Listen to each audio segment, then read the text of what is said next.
تازه اومدی اینجا مغازه اجاره کردی؟ بله آقا تازه اجاره کردم. خوبه راضی؟ نه آقا اجارهاش بالاست. 10 میلیون اینجا اجاره کردم اصلا در نمیاد که. به خاطر این آقای کمالی دیگه این مغازه از این پایین تا این بالا همش واسه آقای کمالی اجاره رو حسابی برده بالا. بعد این وسط ما داریم میسوزیم. پسرش خیلی ازش بد تعریف میکنم. پسرش یه جور، دخترش یه جور. زنش که اصلا نگم. شماره زنش همه محل داره. یک آدم پوفیوس هستی که خدا میدونه. بله. سلام کمالی. سلام. خوبی شما آقا؟ خوبی؟ خوشحال دیدم.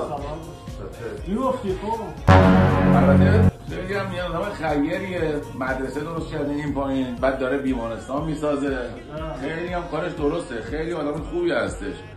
قهوه بگیرید براتون بریزم؟ نه خیلی ممنون. ریدم